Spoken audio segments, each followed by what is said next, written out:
శుభోదయం మిత్రులారా, వార్తా కథనాలపై విశ్లేషణ కార్యక్రమం టీజీటీవీ మార్నింగ్ న్యూస్ కు స్వాగతం. నేను మీ జర్నలిస్ట్ సత్య. ముందుగా రాష్ట్రంలోని ప్రధాన వార్తలను కనుక పరిశీలించినట్టయితే అన్నదాతను నిండా ముంచుతోంది సర్కార్. 60 రోజుల నుంచి సుమారు 2 నెలల నుంచి మరి ఇక్కడ ధాన్యం కొనుగోలు కేంద్రాలలో పడిగాపులు కాస్తా ఉంటే మరి ఇక్కడ ఏదైతే ఆ కొనుగోళ్లను వేగవంతం చేయాల్సినటువంటి సర్కార్ తాత్సారం చేస్తూ ఇవాళ రైతుల మరణాలకు కారణం ఒకవైపు అవుతా ఉంటే మరోవైపు చూసుకున్నట్టయితే ఈ అకాల వర్షాలతోటి మరి అన్నదాతలు నిండా మునుగుతున్న పరిస్థితిని మనం ఇక్కడ చూడాలి. ఒకవైపు మరి మంత్రులు వెటకారంగా మాట్లాడుతూ మరోవైపు మేము మరి ఇక్కడ కొనుగోలు కేంద్రాలు మరి బాగానే నడుస్తున్నాయని చెప్పి ఒకవైపు చెప్తా ఉంటే మరి ఇక్కడ అన్నదాతలు మాత్రం అక్కడ ఆరుగాలం శ్రమించిన పంటను మరి దాన్ని తీసుకొచ్చి దాన్ని విక్రయించుకోవడానికి నానా అవస్థలు పడుతున్న పరిస్థితిని మనం ఇక్కడ ప్రధానంగా గమనించాలి. ఈ అన్నదాతకు అండగా నిలవాలని చెప్పి నిన్నటి రోజున కేటీఆర్ పిలుపునిచ్చిండు. దాంతో మరి ఇక్కడ ఏదైతే ప్రభుత్వం మీద అధికారుల మీద ఒత్తిడి తీసుకురావడానికి బీఆర్ఎస్ నేతలంతా కూడా మరి కల్లాల బాట పట్టిన పరిస్థితిని మనం ఇక్కడ చూడవచ్చు. బండి భగీరథను కస్టడీలోకి తీసుకున్నటువంటి పోలీసులు ఆయనను ఫామ్ హౌస్ వద్దకు తీసుకెళ్లి మరి ఏదైతే సీన్ రీకన్స్ట్రక్షన్ చేసిరట, అంటే ఏ విధంగా జరిగింది ఏం జరిగింది అనే దాని మీద వాళ్ళు కస్టడీ తీసుకొని మరి ఇక్కడ విచారణ జరుపుతున్న పరిస్థితిని మనం ఇక్కడ చూడాలి. ఇక కర్ణాటక రాజకీయం రసవత్తరంగా మారుతా ఉన్నది. నేడు రాజీనామా చేస్తాడు సిద్ధరామయ్య అని అంటే మరి ఆయన విందు రాజకీయాలకు తెరలేపిండు. ఏదైతే తన మద్దతుదారులైనటువంటి మంత్రులతోటి ఎమ్మెల్యేలతోటి మరి ఈరోజు విందు కార్యక్రమం పెట్టినట్ట వాళ్ళంతా కూడా సిద్ధరామయ్యను రాజీనామా చేయవద్దు అని చెప్పి ఫోర్స్ చేస్తా ఉన్నారని చెప్పి మరి కొత్త రాజకీయానికి అయితే తెరలేపిండు. మరి అధిష్టానం మాట విని రాజీనామా చేస్తాడా లేదంటే ధిక్కార స్వరంతో మరి ఆయన యథావిధిగా ముఖ్యమంత్రిగా నేనే కొనసాగుతా అని చెప్పి ధిక్కార స్వరం వినిపిస్తారా మరి ఒక్కసారి చూడాల్సిన అవసరం అయితే ఉన్నది. ఇక మరోవైపు చూసుకున్నట్టయితే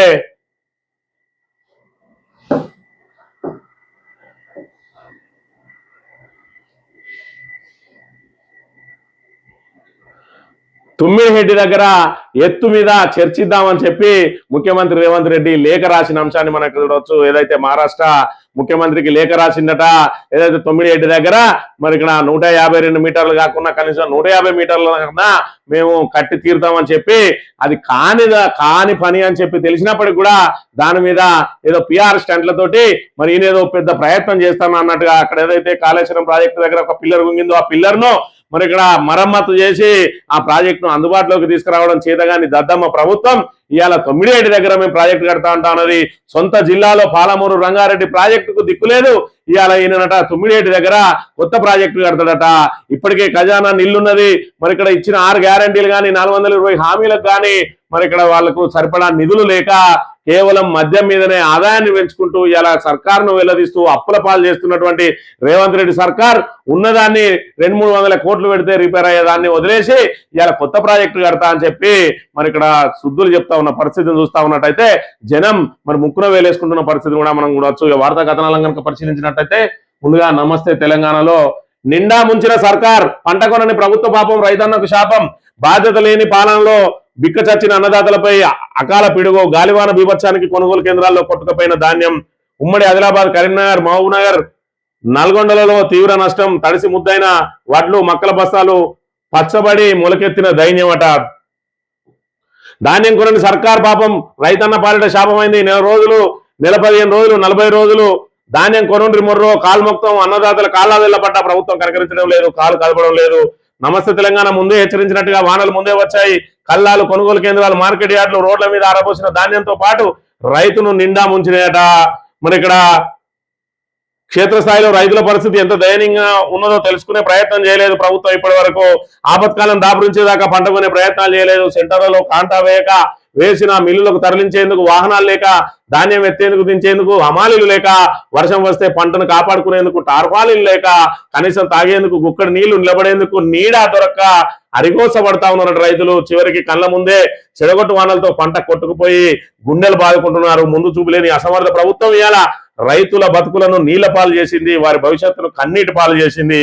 80% ధాన్యం కొన్నామని గొప్పలు చెప్పుకుంటున్న ముఖ్యమంత్రి 80% కొంటే మరి కళ్ళాల్లో, కొనుగోలు కేంద్రాల్లో, మార్కెట్ యార్డులో చివరికి రోడ్లపై ఇప్పటికీ మిగిలిన్నది ఏంటిదో, గాలివానికి కొట్టుకుపోయిన ధాన్యం ఏంటిదో ఒకసారి చెప్పాలి. ఇవాళ 80% ఉన్నామని చెప్పి మరి ఏదైతే ఆ నోటి లెక్కలు చెప్తాను ముఖ్యమంత్రి, ఒకవైపు రైతులు కళ్ళాలలో అరిగోస పడతా ఉంటే మరోవైపు చూసుకున్నట్టయితే అకాల వర్షాలు ఇప్పుడు వాళ్ళను నిండా ముంచిన పరిస్థితి ఇలా చూసుకున్నట్టయితే మరి ఇక్కడ తెచ్చి 15 రోజులు దాటినా ప్రభుత్వం కొనకపోవడంతో సిద్దిపేట వ్యవసాయ మార్కెట్లో పేరుకుపోయిన ధాన్యం నిల్వలు ఇవన్నీ మంగళవారం రాత్రి కురిసిన వర్షానికి తడిసి ముద్దాయింది. ఆరబోసిన వాటిలో నిలిచిన వర్షపు నీటిని మరి ఇక్కడ చూపిస్తున్నటువంటి రైతు, మహిళా రైతు, ఇక్కడ చూడు ఈ రైతు దయనీయ పరిస్థితి ఏ విధంగా ఉన్నదో. మరి ఏదైతే కాళ్ళ వెళ్ళబడతా ఉన్నారు, మనం ధాన్యం కొనుగోలు కేంద్రాల దగ్గరికి పోయినప్పుడు ఆఫీసర్లు కానీ మరి రెవెన్యూ అధికారులు కానీ ఆఖరికి ఆర్ఐల కాళ్ళ మీద కూడా పడి, పోలీసుల కాళ్ళ మీద పడి మాకు సత్వరం కొనుగోలు మరి ఇక్కడ ఏదైతే వేగవంతం చేయండి, మేము ఇక్కడ మరి రోజుల తరబడి ఇక్కడే ఉండాల్సి వస్తుంది. మళ్ళా తొలకరి పలకరించింది, అక్కడికి వెళ్ళి మళ్ళా మరి ఇక్కడ ఏదైతే ఖరీఫ్ సీజన్ కు సంబంధించిన పంట వేసుకోవాల్సిన రైతులు ఇలా కళ్ళాల్లోనే మరి ఇక్కడ కాలం వెల్లదీస్తా ఉన్నారు. మరి ఈ దుర్మార్గ ప్రభుత్వంకు కొంచెం కూడా కనికరం లభించడం లేదు అనే విషయాన్ని కూడా మనం ఇక్కడ చూడాలి. అన్నదాతలకు అండగా నిలుద్దాం. వర్షాలతో ప్రభావితమైన అన్ని మార్కెట్ యార్డులు, కొనుగోలు కేంద్రాలను పార్టీ శ్రేణులు పరిశీలించాలి. 2 రోజులుగా కురుస్తున్న వర్షాలతో ఆగమాగం, ప్రభుత్వ అసమర్థత, ముందు చూపు లేకనే ఈ దుస్థితి. తడిసిన వరి, మక్క, ఇతర పంటలను తేమ శాతం తరుగు లేకుండా ప్రభుత్వమే కొనుగోలు చేయాలి. ధాన్యాన్ని కాపాడుకోవడానికి టార్పాలిన్లు ఇవ్వాలి. పంట కొనుగోలుపై ప్రభుత్వం ప్రత్యేక దృష్టి పెట్టాలి. BRS working president KTR demand అని చెప్పి మరి ఇక్కడ ఈ ప్రభుత్వం మొద్దు నిద్ర వీడాలంటే, అధికారులు ఏదైతే కొనుగోలును వేగవంతం చేయాలంటే వాళ్ళ మీద ఖచ్చితంగా ఒత్తిడి తీసుకురావాలి. మరి బీఆర్ఎస్ శ్రేణులందరూ కూడా మరి కళ్ళాల్లోకి వెళ్ళి రైతుల దయనీయ పరిస్థితిని మరి ఇక్కడ ప్రభుత్వం దృష్టికి తీసుకెళ్లేందుకు, ప్రభుత్వం మీద ఒత్తిడి తెచ్చేందుకు, అధికారుల మీద ఒత్తిడి తెచ్చేందుకు అందరూ కూడా కళ్ళాల బాట పట్టాలని చెప్పి పిలుపునిచ్చిండు కేటీఆర్. రాజ్యాంగేతర శక్తిగా బిగ్ బ్రదర్ అట. ప్రభుత్వంలో ముఖ్య నేత అన్న పెత్తనం, తమ్ముడి శాఖలు సహా ఇతర శాఖల్లోనూ జోక్యం. కాంట్రాక్టులు టెండర్లన్నీ ఆయన కన్సర్న్లలోనే. కొడంగల్ సామ్రాజ్యంగా మలుచుకొని పరిపాలన చేస్తాడట. అధికారులు తమ మాట వింటలేరంటున్న మంత్రులు ఎక్కడింటారు? ముఖ్యమంత్రి కుటుంబం అంతా కూడా అందులో తిష్టేసుకొని కూర్చున్నారు. ఆయన సన్నిధులను అక్కడ వాళ్ళని పెట్టిండు. మరి ఇక్కడ కార్పొరేషన్ చైర్మన్ల రూపంలో పెట్టి ఆ మంత్రిత్వ శాఖలనే కంట్రోల్లోకి తెచ్చుకున్న పరిస్థితి. వాళ్ళ అన్న అయితే ఇక రాజ్యాంగేతర శక్తిగా కొడంగల్కు ఆయనే ముఖ్యమంత్రి అన్న చందంగా వ్యవహరిస్తా ఉన్నాడు. మున్సిపల్ శాఖ, అదేవిధంగా హోంశాఖ, అదేవిధంగా విద్యాశాఖలో కూడా ఆయన తలదురుస్తూ, అవే కాకుండా ఇతర మంత్రుల శాఖలలో కూడా తలదురుస్తూ అధికారులను మరి ఇక్కడ అజమాయిషీ చేస్తా ఉన్నాడట. మరి ఇక్కడ నేను చెప్తే ముఖ్యమంత్రి చెప్పినట్టే అని చెప్పి మరి ఆయన పూర్తి స్థాయిలో షాడో ముఖ్యమంత్రిగా వ్యవహరిస్తా ఉంటే మంత్రులందరూ అధికారులు మా మాట వింటలేరని వాపోతా ఉన్న పరిస్థితి.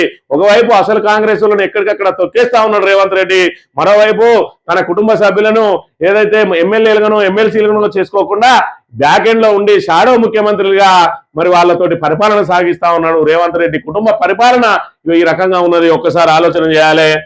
రైతు డిస్కం వద్దే వద్దు, ఇందులో సాంకేతికత, చట్టపరమైన లోపాలున్నాయి. డిస్కంలను ప్రైవేటీకరించే ప్రయత్నమే ఇది. విచారణ చేపట్టకుండానే తీర్పిచ్చినట్టున్నది. రాష్ట్రంలో విద్యుత్తు రైతులను విడదీసి చూడలేము. లైసెన్సు దరఖాస్తును వెంటనే తిరస్కరించండి. ఎలక్ట్రిసిటీ రెగ్యులేటరీ కమిషన్ కు హరీష్ రావు లేఖ అని చెప్పి ఏదైతే ఉచితానికి సంబంధించిన అన్నింటిని కూడా, అంటే ఏదైతే రైతులకు ఇచ్చే ఉచిత కరెంట్ కానీ, 200 యూనిట్ల ఉచిత కరెంట్ కానీ, వివిధ గవర్నమెంట్ ఆఫీసులకు ఉన్నటువంటి కరెంట్ కనెక్షన్లు కానీ అవన్నిటిని కూడా ఒక డిస్కం కిందకి చేరిస్తే ఇవాళ అప్పులతోటే డిస్కం ప్రారంభమవుతుంది. ఆ డిస్కం మనుగడ ఏ విధంగా ఉంటది? ఇటు ప్రభుత్వం వాళ్ళకు డబ్బులు ఇయ్యరు, ఇక్కడ నుంచి మరి ఏదైతే డబ్బులు రావు, దాంతో రేపటి రోజున పూర్తిగా ప్రైవేటీకరించి ఇవాళ వ్యవసాయ మోటార్లకు కూడా మీటర్లు పెట్టడానికి ఏదైతే అంగీకరించిండో రేవంత్ రెడ్డి, రేపటి రోజున మొత్తం ప్రైవేట్ పరం చేయడానికి ఈ కొత్త డిస్కం తీసుకురాబోతా ఉన్నాడు. కాబట్టి దానికి లైసెన్స్ మంజూరు చేయవద్దు అని చెప్పి మరి ఇక్కడ ఎలక్ట్రిసిటీ రెగ్యులేటరీ కమిషన్ కు నిన్నటి రోజున హరీష్ రావు లేఖ రాసిన అంశాన్ని కూడా మనం ఇక్కడ చూడాలి.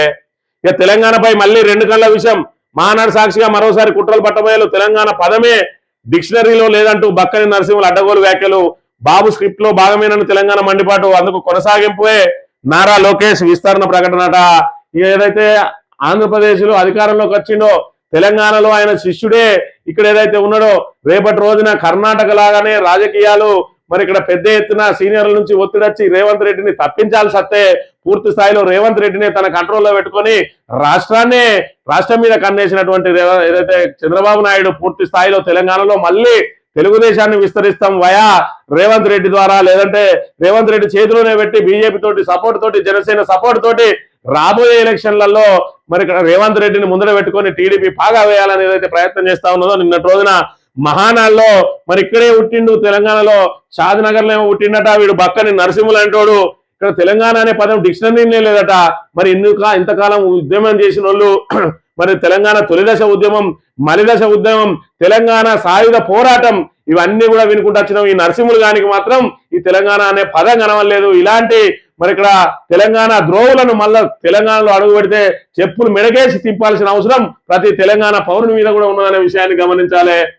ఇక సాక్షి దినపత్రిక విషయానికి వస్తే కన్నీటి పాలు, రైతులను నిండా ముంచిన అకాల వర్షం, కొనుగోలు కేంద్రాల్లో తడిసిన ధాన్యం, యార్డులు ప్యాక్స్ కేంద్రాల్లోని మొక్కజొన్న మొలకెత్తే పరిస్థితి, కొన్ని కేంద్రాల్లో టార్పాలిన్ లేక రాత్రంతా వానలోనే ధాన్యానికి కాపలా కాసిన అన్నదాతలు. ఈ రాష్ట్రంలో పరిస్థితి ఈ విధంగా ఉంటే వీళ్ళేమో బలిపెక్కి కొట్టుకుంటా ఉన్నారు. ఇక్కడ శ్రీనివాసరెడ్డి గాని, ఇక్కడ దుద్దిల్ల శ్రీధర్ గాని, అదేవిధంగా ఇక్కడ రేవంత్ రెడ్డి గాని, ఇక్కడ అన్నదాతలు ఈ రకంగా అంగలారుస్తా ఉంటే వీళ్ళు నవ్వుకుంటూ ప్రెస్ మీట్లు పెడతా ఉన్నారు.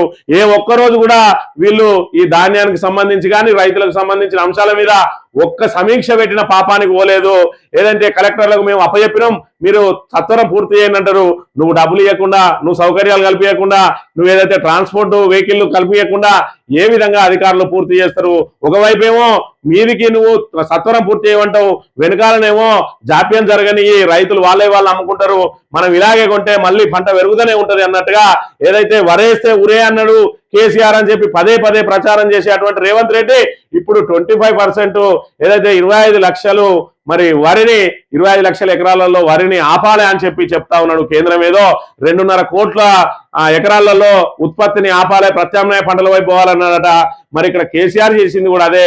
ఇవాళ వాణిజ్య పంటలతోటి మరి రైతుకు అనేక లాభాలు వచ్చే అవకాశం ఉన్నది. ఇవాళ కేవలం సాంప్రదాయమైనటువంటి వరి పంటనే కాకుండా వాణిజ్య పంటల వైపు రైతులను మళ్లించాలని చూస్తే వరైతే ఉరే అని చెప్పి కేసీఆర్ అన్నాడు అని చెప్పి రైతు బాంధవుడైనటువంటి కేసీఆర్ మీదనే అభండాలు వేసిన వీళ్ళు ఇవాళ ఏ విధంగా మరి రైతులు వరే వండిస్తారు? ఎందుకు వాళ్ళను నువ్వు పక్క వేరే పంటలు వండాలని ఎందుకు చెప్తా ఉన్నావు? ఇవాళ రైతు వండించిన ఈ వరిని సకాలంలో కొనుగోలు చేయక ఇవాళ భారీ నష్టానికి ఈ ప్రభుత్వం కాదా కారణం? ఖచ్చితంగా వాళ్ళందరికీ తడిసిన ధాన్యాన్ని తీసుకొని వాళ్ళందరికీ కూడా నష్టపరిహారం చెల్లించాల్సిన బాధ్యత ఇక్కడ కాంగ్రెస్ మీద ఉన్నది, ప్రభుత్వం మీద ఉన్నది. కేటీఆర్ మీకంటే ఎక్కువ ఇల్లు కట్టాం, ఆధారాలతో సహాయిస్తాం, నిరూపిస్తే వచ్చే ఎన్నికల్లో కేటీఆర్ పోటీ చేయవద్దు, తక్కువైతే తాను పోటీ చేయనని మంత్రి పొంగులేటి సవాల్. గ్రేటర్ పరిధిలో 40 ప్రాంతాలలో స్థలాలను గుర్తించామని వెల్లడి. సచివాలయంలో మంత్రులతో కలిసి సమావేశం అట. గుర్తించినవు కానీ ఎప్పుడు కట్టినవు, ఎక్కడ కట్టినవు? ఒక్కిళ్ళు కట్టినా రాజీనామా చేస్తా అన్నాడు. ఇప్పటి వరకు నీ సిగ్గులేని నువ్వు ఇవాళ అక్కడ ఏదైతే సచివాలయంలో కూర్చొని కాదు, ఎక్కడెక్కడ ఇందిరమ్మ ఇల్లు కట్టినావో అక్కడికి పోయి ఇగో ఇది మేము కట్టిన ఇందిరమ్మ ఇల్లు అని ఎక్కడ చూపించలేకపోతున్నావు. ఇవాళ కేటీఆర్ ఒక్కిళ్ళు కూడా కట్టలేదని చెప్పి మీ మీద ఒత్తిడి తీసుకురావడంతో హైదరాబాద్ ప్రజలు తిరుగుబడతారని చెప్పి 40 ప్రాంతాల్లో స్థలాలు గుర్తించినామని చెప్పి ఇప్పుడు ఇందిరమ్మ ఇల్లు ఇస్తా అంటున్నావు. మరి ఇప్పటి వరకు ఎందుకు ఇవ్వలేదు? మొదటి విడతలో ఒక్కిళ్ళు కూడా ఎందుకు ఇవ్వలేదు? మరి నువ్వు ఎక్కువ కట్టినాకనే మేము ఓట్లకు పోతా అని చెప్పి ఇప్పుడేదో మరి రాయరాయ శుద్ధులు ఎప్పుడు కాదు, ఇప్పటి వరకు ఒక్కరు కూడా కట్టలేదని చెప్పి కేసీఆర్ ఏదైతే సవాల్ చేసిండో ఆ సవాలుకు నువ్వు తలదించుకోవాల్సిన అవసరం ఉన్నదనే విషయాన్ని మనం ఇక్కడ గమనించాలి. ఇక చట్టబద్ధమైనట స్పెషల్ ఇంటెన్సివ్ రివిజన్ సమర్థించిన సుప్రీంకోర్టు. స్వేచ్ఛాయుత నిష్పాక్షిక ఎన్నికల నిర్వహణకు జీవం వడ్డీదని వ్యాఖ్య. పౌరసత్వాన్ని నిర్ధారించే అధికారం ఈసీకి లేదని స్పష్టీకరణ అని చెప్పి ఏదైతే ఓటర్ల సవరణ ఏదైతే చేస్తా ఉన్నారో మరి ఇక్కడ సరైన ఆధారాలు లేని వాళ్ళ ఓట్లు ఏదైతే తొలగిస్తా ఉన్నారో ఈ సర్ను మరి ఇక్కడ ఏదైతే ఛాలెంజ్ చేస్తూ ఒక పిటిషనర్ సుప్రీంకోర్టుకు పోతే ఆ సర్ను మరి ఇక్కడ ఖచ్చితంగా చట్టబద్ధంగానే జరుగుతా ఉన్నది. నిష్పక్షపాతంగా ఎన్నికలు జరగాలంటే మరి దొంగ ఓట్లు నేరేయాల్సిందే అని చెప్పి సుప్రీంకోర్టు చెప్పిన పరిస్థితిని మనం ఇక్కడ చూడవచ్చు. ఇక ఆంధ్రజ్యోతి విషయానికి వస్తే 4 లక్షల మంది రీవెరిఫికేషన్ బాటాట. సిబిఎస్ఈ ఇంటర్ పరీక్షలు రాసిన ప్రతి 4గురిలో ఒకరు దరఖాస్తు. అస్పష్టమైన జవాబు పత్రాల తారుమారుతో విద్యార్థుల ఆందోళన. సర్వర్ల క్రాష్. 2 వారాలైనా తెరుచుకుని పోర్టల్ 29 దాకా వేచి ఉండాల్సిందే. మరి ఇప్పటికే సిబిఎస్ఈ ఫలితాలు అవకతవకలు బాగా చోటు చేసుకున్నాయని చెప్పి సుమారు 4 లక్షల మంది రీవెరిఫికేషన్ కోసం పెట్టుకున్నారు అని అంటే ఇలా పెద్ద ఎత్తున ఏ విధంగా ఆ ఫలితాలలో తేడాలు వచ్చినాయి అనేది దీని ద్వారా తేటతెల్లమవుతున్న అంశాన్ని అయితే మనం చూడవచ్చు. ఈ న్యాయ వ్యవస్థ అవినీతికి అతీతం కాదు. అవినీతి పరులైన జడ్జీలు గతంలోనూ ఉన్నారు, ఇప్పుడు కూడా ఉన్నారు. కోర్టులు న్యాయమూర్తులు విమర్శలకు అతీతులు గారు. జడ్జీలను పరమ పవిత్రులుగా భావించాల్సిన అవసరం లేదు. సామాన్యులు చేసిన వ్యాఖ్యలను గౌరవించి పరిశీలించాలి. మద్రాసు హైకోర్టు ధర్మాసనం వ్యాఖ్యలట. జడ్జీలు అంటే భగవంతులు కాదు, వాళ్ళు కూడా అవినీతి చేసే ఆస్కారం ఉంటది. గతంలో చేసిరు, ఇప్పుడు కూడా చేస్తా ఉన్నారు. కాబట్టి వాళ్ళని ఎవరు పన్నెత్తి మాట కూడా అనద్దు అనేదైతే నిబంధనలు పెట్టుకుంటారో అది తప్పు. సామాన్యులు మాట్లాడే మాటలను మనం కూడా గౌరవించాల్సిన అవసరం ఉంటది అని చెప్పి కోర్టు నిన్న చెప్పిన అంశాన్ని మనం ఇక్కడ గమనించాలి. ఇక తుమ్మిడిఎట్టిపై చర్చిద్దామట. ఈయన ఏదైతే కాళేశ్వరం ప్రాజెక్టు ఉన్నదో ఆ కాళేశ్వరం ప్రాజెక్టు సంబంధించి ఒక పిల్లర్ కుంగిపోతే దాన్ని ఇప్పటి వరకు మరమ్మతు చేసి అందుబాటులోకి తీసుకురాని దద్దమ్మ ప్రభుత్వం ఇవాళ తుమ్మిడిఎట్టి దగ్గర ప్రాజెక్టు కడుతుందట. ఇవాళ పెండింగ్ ప్రాజెక్టులకు తట్టెడు మట్టి పోయలేదు, ఇప్పటి వరకు దాని మీద ఒక ఇటుక పెట్టలేదు. ఇవాళ కొత్త నిర్మాణం లేదు, మరి కొత్త ప్రాజెక్టులు లేవు. ఏమన్నంటే మూసి ప్రక్షాళన అంటాడు, ఏమన్నంటే తుమ్మిడిఎట్టి అంటాడు. అది వచ్చేది కాదు, సచ్చేది కాదు. కానీ కాళేశ్వరాన్ని మాత్రం రిపేర్ చేయకుండా కేవలం బీఆర్ఎస్ ను బదనాం చేయడం కోసం ఇవాళ రైతుల పొలాలను మరి తాగునీటిని పనంగా పెట్టి 2.5 సంవత్సరాల నుంచి దాన్ని పడావు పెడితే ఇవాళ గోదావరి ఎడారిగా మారి ఇవాళ భూగర్భ జలాలన్నీ కూడా పూర్తిగా అడగంటిపోతా ఉంటే ఈయన తుమ్మిడిఎట్టి దగ్గర ప్రాజెక్టు కడతాడట. ఉన్న ప్రాజెక్టు ద్వారా నీటిని మరి ఎత్తిపోసుకుంటే రిజర్వాయర్లన్నీ కూడా నిండిపోయి ఇప్పుడు కలకలలాడుతూ ఉండేది. కానీ నీటిని ఎత్తిపోయకుండా మరి ఇక్కడ ఏదైతే ఆ ప్రాజెక్టుకు సంబంధించి తక్షణం మరమ్మతు చేయకుండా కన్నెపల్లి ద్వారా అక్కడి నుంచి పైకి ఎత్తిపోసే అవకాశం ఉన్నదని చెప్పినా కూడా మరి ఇక్కడ సుందిల్లా ఖరాబ్ అయింది, అన్నారం ఖరాబ్ అయింది అని చెప్పి వాటి గేట్లను కూడా తెరిచిపెట్టి ఇలా గోదావరిని ఎడారిగా మార్చిన దుర్మార్గ ప్రభుత్వం ఇలా కాంగ్రెస్ ప్రభుత్వం అనే విషయాన్ని మనం గమనించాలి. ఇంకా తుమ్మిడిఎట్టి కట్టి ఇవాళ ఆ ప్రాజెక్టుకు మరి తుమ్మిడిఎట్టి కట్టి ఏం చేస్తావు నువ్వు? దాంతో గ్రావిటీ ద్వారా నీళ్ళు వస్తాయా అంటే రావు. 152 మీటర్ల ఎత్తు పెంచుకుంటామంటే వాళ్ళు పెంచనీయరు. మరి గతంలోనే అందరు మాట్లాడి అయిపోయినాక రెడ్డచ్చ మొదలయ్యా అని చెప్పి ఈయన పోయి మళ్ళీ చర్చలు మొదలు పెడతారట. వాళ్ళు ఖచ్చితంగా 148 మీద 1 ఇంచు కూడా పైకి రానియరు. కాబట్టి నీ అన్ని ఏదైతే ఈ స్టంట్లు పిఆర్ స్టంట్లు మానేసుకొని తక్షణం కాళేశ్వరం మరమ్మతు చేయకపోతే రాబోయే తరాలలో మీ కాంగ్రెస్ అంటేనే మరి ఇక్కడ ఒక రకమైన ద్వేషం ఏర్పడే అవకాశం ఉంటది. మీ పాపాన్ని ఎవరు కూడా క్షమించరనే విషయాన్ని మీరు గుర్తుపెట్టుకోవాలి. ఇక ఫామ్ హౌస్ లో బండి భగీరథ్ విచారణ, మొయినాబాద్ లో సీన్ రీకన్స్ట్రక్షన్ అట. కస్టడీకి తీసుకున్న పోలీసులు వైద్య పరీక్షల తర్వాత పేట్ బషీరాబాద్ స్టేషన్ కు డీసీపీ రితురాజ్ ఆధ్వర్యంలో విచారణ. నేడు భగీరథ్ స్నేహితుల సమక్షంలో మరోసారి విచారణ. 3 రోజుల పాటు ఏదైతే పిటిషన్ కస్టడీకి తీసుకున్నారో ఆ 3 రోజులలో మరి ఏం జరిగిందనే దాని మీద సీన్ రీకన్స్ట్రక్షన్ మొయినాబాద్ లోనే అమ్మాయి మీద అత్యాచార ప్రయత్నం ఏదైతే బలవంతం చేసిందో ఏదైతే ఉన్నదో అక్కడ తీసుకుపోయి మరి ఆయన విచారించినట్టు. అదే విధంగా ఇవాటి రోజున వాళ్ళ స్నేహితులతో కలిపి విచారించి మరి ఇక్కడ రేపు కూడా మళ్ళా విచారణ జరుగుతుంది అని చెప్తున్న పరిస్థితిని మనం ఇక్కడ గమనించాలి. వరి సాగుకు కళ్యామట. రాష్ట్రంలో 25 లక్షల ఎకరాలు తగ్గించాలని కేంద్రం టార్గెట్. దేశవ్యాప్తంగా 2.5 కోట్ల ఎకరాలు, ఇందులో 10% వాటా తెలంగాణదే. ప్రత్యామ్నాయ పంటలపై రాష్ట్ర ప్రభుత్వం ఫోకస్. ప్రత్యామ్నాయ పంటల మీద రాష్ట్ర ప్రభుత్వం ఎందుకు ఫోకస్ చేయాలి? నువ్వు ఆ రోజు ఏం చెప్పినావు? ప్రతిపక్షంలో ఉన్న రోజున వరేస్తే ఉరియానికి అంటాను కేసీఆర్, కేంద్రం కొనపోతేంది, మనది 2.5 లక్షల కోట్ల బడ్జెట్ ఉన్నది, నువ్వే కొను అన్నావు. ఇవాళ 3 లక్షల కోట్లు కూడా దాటిపోయింది మన బడ్జెట్. నువ్వే ఎందుకు కొనవు? కేంద్రమే ఎందుకు కొనాలి? ఏం నీకు సోయి లేదా? నువ్వు మనిషివి కాదా? ఆ రోజు మాట్లాడినప్పుడు నీకు ఇదంతా తెలియదా? ఇవాళ ఎందుకు మళ్ళీ ప్రత్యామ్నాయ పంటల వైపు అంటా ఉన్నావు? ఆ రోజు కేసీఆర్ చెప్తే తప్పెట్లయితుంది, ఇవాళ నువ్వు చెప్తే రైట్ ఎట్లయితుంది? ఒక్కసారి ప్రజానికం అంతా కూడా గమనించాలి. ప్రతిపక్షంలో ఉన్న రోజు కావాలని బురద తల్లి ఇవాళ అధికారంలోకి వచ్చి తెలంగాణను సర్వనాశనం చేసిండ్రు ఈ అసమర్థులు అనే విషయాన్ని మనం ఎప్పటికప్పుడు గమనిస్తూ ఉండాలి. ఈనాడు దినపత్రిక విషయానికి వస్తే కళ్ళల్లో నీళ్లు, ఏదైతే ధాన్యం కొనుగోలు కేంద్రాలు అయినటువంటి కళ్ళాల్లో, అదేవిధంగా రైతుల కన్నీళ్లలో కూడా నీళ్లు ఉన్నాయని చెప్పి వీడు ఈనాడు కూడా రాసిన దుస్థితి. అంటే మరి ఈనాడులో కానీ ఆంధ్రజ్యోతిలో కానీ రైతులకు సంబంధించిన కానీ ప్రభుత్వానికి వ్యతిరేకంగా కానీ చిన్న వార్త కూడా రాదు. మరి ఎంతటి తీవ్రత ఉన్నది ఇవి పత్రికలలో కనుక ఈ రైతులకు సంబంధించిన వాళ్ళ వేదనలకు సంబంధించిన వార్తలు రాయకపోతే మన పేపర్కే మనుగడ ఉండదని ఇవాళ వాళ్ళు వార్తలు రాస్తా ఉన్నారు అని అంటే మీ ప్రభుత్వ అసమర్థత ఎంత ఉన్నది, ఇవాళ రైతులను ఎట్లా వేయించుక తింటా ఉన్నది ప్రభుత్వం అనేది ఇవాళ ఒకసారి ఆలోచన చేయాలి. ఇవాళ ఎన్ని రోజులు కళ్ళాలలో కనుక ఉండకపోయి ఉంటే ఇవాళ వర్షానికి ఆ వడ్డు తడిచేవా? రైతులు ఈ విధంగా నష్టపోయే వాళ్ళ? ఎప్పుడో పూర్తి కావాల్సిన ధాన్యం కొనుగోళ్లు ఇప్పటి వరకు కూడా ఇంకా సగానికి సగం కూడా కాలేదు అని అంటే ఈ ప్రభుత్వ అసమర్థత విధానాలు ఏ విధంగా ఉన్నాయో ఒక్కసారి ఆలోచన చేయాలి. ఇక రసవత్తరం కర్ణాటకం. మంత్రులకు నేడు సీఎం సిద్ధరామయ్య విందు. రాజీనామా చేయొద్దంటూ ఆయనకు అమాత్యులు ఎమ్మెల్యేల విన్నపాలు. నాయకత్వ మార్పుపై చర్చ జరగలేదన్న సుర్జేవాలనట. మంగళవారం మొదలైన కర్ణాటక రాజకీయం రసవత్తరంగా మారింది. అధిష్టానం సూచనతో రాజీనామా చేసేందుకు సిద్ధమైన ముఖ్యమంత్రి సిద్ధరామయ్యపై మంత్రులు ఎమ్మెల్యేల నుంచి ఒత్తిడి మొదలైంది. వీరంతా బుధవారం ఉదయం నుంచే బెంగళూరు ముఖ్యమంత్రి అధికార నివాసం కావేరికి చేరుకొని రాజీనామా చేయొద్దు అని చెప్పి ఆయన మీద ఒత్తిడి తెస్తా ఉన్నారట. మరి దీని ద్వారా ఆయన ఏదైతే అధిష్టానంతో ఢీ కొట్టడానికి ముందుకు పోతాడా, రాజీనామా చేయడానికి ససేమిరి అంటాడా, లేదంటే అధిష్టానం సూచనలతోటి రాజీనామా చేసి డీకే శివకుమార్ కు మరి మార్గం సుగమం చేస్తాడో ఈ రోజు మనకి రోజు రోజుకు రసవత్తరంగా మారుతా ఉన్న పరిస్థితిని అయితే మనం ఇక్కడ చూడవచ్చు. ఇక తుమ్మిడి ఎత్తు మీద చర్చిస్తాడట. వాళ్ళు నీకు ఎందుకు అవకాశం ఇస్తారు, ఒక్కసారి ఆలోచన చేయాలి. ప్రతి పౌరుడికి డిజిటల్ సాంకేతికత, ఇంటింటికి ఇంటర్నెట్, ఏబీపీ కింద తెలంగాణలో T5 అమలు చేస్తాం. కేంద్ర మంత్రి జ్యోతిరాదిత్య సింధియాతో వీడియో కాన్ఫరెన్స్ లో సీఎం రేవంత్ అట. మరి ఇక్కడ ప్రతి పౌరుడికి డిజిటల్ సాంకేతిక రావాలనే T-Hub ద్వారా మరి ఇక్కడ ఏదైతే ఐటీ మినిస్టర్ గా ఉండి కేటీఆర్ ఏదైతే మరి ఇవన్నీ T-Hub, T-Works అదే విధంగా ఏదైతే దానికి అనుబంధంగా పెట్టిండో మరి అవన్నీ డిజిటల్ వ్యవస్థలు అన్ని కూడా ఈ రోజు ఒక్కొక్కటిగా వాటి ఫలాలు అందుతా ఉన్న పరిస్థితి. ఏదైతే బీఆర్ఎస్ ప్రభుత్వం ముందు చూపుతో చేపట్టిన పనుల ద్వారానే ఇవాళ తెలంగాణ ఎంతో కొంత నిలబడి ఉన్నది. లేదంటే ఈ అసమర్థులు చేయబట్టి ఇప్పటికే తెలంగాణ మరి ఇక్కడ పాతాళానికి చేరింది. ఇప్పటికే ఆర్థిక మాంద్యం నెలకొన్న పరిస్థితి కూడా మనకు కనబడుతూనే ఉన్నది. ఈసారి 2769 పాఠశాలల్లో ప్రీ ప్రైమరీ అట.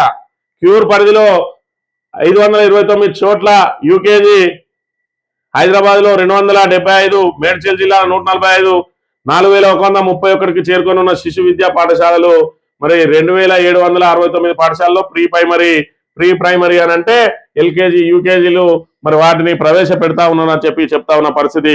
ఇక కేరళ మాజీ సీఎం పినరయి ఇంట్లో ఈడీ సోదాలు, అధికారుల కార్లపై సిపిఎం కార్యకర్తల దాడి. మరి ఇక్కడ బీజేపీ ఏదైతే కేరళలో కూడా పట్టు సాధించడానికి మరి ఇక్కడ ప్రయత్నం చేస్తా ఉన్నది. పినరయి విజయ్ 10 సంవత్సరాల పాటు ఏదైతే ముఖ్యమంత్రిగా చేసిండో ఆయన మీద కూడా ఈడీ మొన్ననే ఓడిపోయి ఉన్నాడు, అయినా కూడా ఆయనను వేధించడానికి ప్రయత్నం చేస్తా ఉన్న పరిస్థితిని మనం ఇక్కడ ప్రధానంగా గమనించాలి. ఓవరాల్ గా చూసుకున్నట్టయితే అన్నదాతల పట్ల, రైతుల పట్ల ఈ ప్రభుత్వ పనితీరు ఏ విధంగా ఉన్నదో చూస్తా ఉన్నాం. అన్నదాతలను ఏ విధంగా వేయించుకు తింటా ఉన్నది. ఒకవైపు పెట్టుబడి సాయమైనటువంటి మరి ఇక్కడ రైతు భరోసా 7,500 ఇస్తా అని 6,000 కుదించి 2 పర్యాయాలు ఎగ్గొట్టి 3వ పర్యాయంలో 2 ఎకరాలకు మాత్రమే వేసిన దద్దమ్మ ప్రభుత్వం ఇవాళ కనీసం వాళ్ళ పంటను సకాలంలో కొనుగోలు చేయక ఇవాళ కల్లాలలోనే వాళ్ళ కన్నీళ్లతోటి మరి ఇక్కడ తడిసిన ధాన్యాన్ని చేత్తో పట్టుకొని మరి ఇక్కడ గుండెలు బాదుకుంటున్న పరిస్థితి నెలకొని ఉన్నది. ఇవాళ మార్పు పేరుతోటి ఏ విధంగా మరి సస్యశ్యామలంగా ఉన్నటువంటి తెలంగాణను ఇవాళ ఏ విధంగా తయారు చేస్తా ఉన్నారు, శ్మశాన వాటికలాగా తయారు చేస్తా ఉన్నది కాంగ్రెస్ ప్రభుత్వం అనే విషయాన్ని మనం ఇక్కడ గమనించాలి. ఏ వర్గాలు సంతోషంగా ఉన్నాయి, ఉద్యోగులు సంతోషంగా ఉన్నారా, నిరుద్యోగులు సంతోషంగా ఉన్నారా, విద్యార్థులు సంతోషంగా ఉన్నారా, మహిళలు సంతోషంగా ఉన్నారా, ఏ సబ్బన్న వర్గాలు ఆఖరికి గిగ్ వర్కర్లు కూడా సంతోషంగా లేని పరిస్థితి. ఆటో డ్రైవర్లకు 12,000 ఇస్తా అని చెప్పి వాళ్ళకి ఎగనామం పెట్టి ఇవాళ ఫ్రీ బస్ పేరుతోటి ఇటు మహిళల మధ్య కొట్లాటలు పెట్టించి ఇవాళ ఆటో వాళ్ళందరినీ కూడా రోడ్డు మీద పడేసిన ప్రభుత్వం వాళ్ళకు ప్రత్యామ్నాయ ఉపాధి కూడా చూపించకుండా పెన్షనర్లకు 4,000 ఇస్తా అని ఆశ చూపి ఇప్పటి వరకు కొత్త పెన్షన్లు ఇవ్వకుండా పాత పెన్షన్లనే కట్ చేసుకుంటూ ఇవాళ 2,000కే పరిమితమైంది తప్ప 4,000 పెంచే పరిస్థితి లేదు. కళ్యాణ లక్ష్మి తులం బంగారం లేదు. మరి ఇక్కడ మహిళలకు 2,500 లేదు, యువతులకు స్కూటీలు లేదు, విద్యా భరోసా కార్డు లేదు. కానీ 4 లక్షల కోట్ల రూపాయల అప్పు మాత్రం చేసింది ఇవాళ రేవంత్ రెడ్డి ప్రభుత్వం. కొత్త నిర్మాణం లేదు, కొత్త ప్రాజెక్ట్ లేదు, పెండింగ్ ప్రాజెక్ట్ పూర్తయింది లేదు. కానీ ఈ అప్పంతా తెచ్చి ఏం చేస్తానో ఒక్కసారి తెలంగాణ ప్రజానీకం ఆలోచన చేయాలి. కేసీఆర్ 4 లక్షల కోట్ల అప్పు చేస్తే 10 సంవత్సరాలలో అనేక నిర్మాణాలు చేపట్టిండు, అనేక ఇన్ఫ్రాస్ట్రక్చర్ డెవలప్మెంట్ చేసిండు. మరి ఇక్కడ ఏదైతే కాళేశ్వరం లాంటి బృహత్తరమైన ప్రాజెక్టు కట్టి 18 రిజర్వాయర్లతోటి 200 కిలోమీటర్ల మేర నీరు నిలిచిండే విధంగా 203 కిలోమీటర్ల టన్నెల్ తవ్వి బాహుబలి పంపు సెట్లు మరి 18 సబ్ స్టేషన్లు ఇవన్నీ చేస్తే అందులో అవినీతి జరిగిందని అంటూ ఇవాళ 2.5 సంవత్సరాల నుంచి ఆ అవినీతి బయటపెట్టింది లేదు, ఆ కాళేశ్వరం ప్రాజెక్టును రిపేర్ చేసింది లేదు. ఇవాళ తెలంగాణను ఆగం చేస్తున్న కాంగ్రెస్ కు ఎలా బుద్ధి చెప్పాలో మరి ఎవరికి వారు ఆలోచన చేసుకోవాలని కోరుతూ ఇది ఈ రోజు morning news 3 thank you very much.